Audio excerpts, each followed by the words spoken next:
I seriously thought I'd been microchipped or something. Literally, I could not explain what was happening to me and how it was happening to me. And I never realised it could be my phone. Melody has been haunted by her ex even months after their relationship ended. Somehow her ex kept turning up in places Melody hadn't told anyone she would be. I got the bus from my house to the city centre for an appointment. I got off the bus and I saw my ex standing right there, like charging towards me. I was terrified. They disappeared into the crowd and I finally relaxed. But I was suspicious something was off, especially because my phone kept dying really quickly. I took it straight to a phone repair shop. At the shop, Melody said they quickly discovered a hidden app called M-Spy that was feeding everything on Melody's phone back to her ex through online monitoring software. You can see literally everything about your phone. You can see text messages, chats, banking, you name it. Anything you have ever put on your phone. It can record live phone calls. It's beyond scary. The M-Spy app presents itself as the best phone tracker for parental control. But alongside the website stock images of smiling, happy families are reviews and blog posts and pictures that point to its other use, surveilling your spouse without their knowledge. The app was identified as stalkerware by several cybersecurity firms and warn, a tool that collects evidence of stalkerware in domestic abuse. Sky News put these findings to M-Spy but haven't received a response. Kaspersky, one of the cybersecurity companies, told Sky News around 200 different stalkerware apps were detected in the UK by their antivirus software last year. Of 18 most commonly detected stalkerware apps by 3 different cybersecurity companies, 14 were advertised as parental control apps, including M-Spy.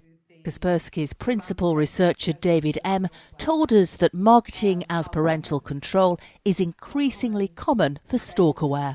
The pitch of this as a parental control app is really just to duck below the legal radar, really, so that they can say, hey, you know, this is intended for perfectly legitimate use. So I think that's really just a mask that they're wearing, and they're just cashing in on the fact that actually there's this overlap of functionality between stalkerware and parental control apps. Despite this overlap, there are key characteristics that distinguish stalkerware from apps used by parents. Research analysing 50 apps found that GPS tracking, text monitoring and call monitoring were the most common stalkerware features. A red flag for stalkerware is that it hides on the target's phone. Researchers at UCL compared monitoring software you can get through app stores with apps downloaded straight from the internet, known as sideloading. 17 of 20 sideloaded apps were hidden behind icons that look like the settings logo or Wi-Fi symbol. They're designed to blend in with your phone's regular settings, making it hard to know they are there. The UCL researchers told us that telltale signs of stalkerware are if your battery or data drains fast, you can see an app you don't recognise that can't be opened, or your phone is hot to the touch.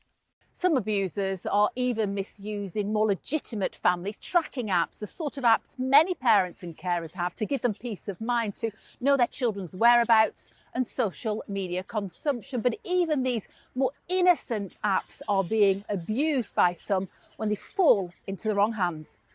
Caitlin's ex controlled everything, and it all started with Life 360, a popular family tracking app. He exploited it to monitor her every move.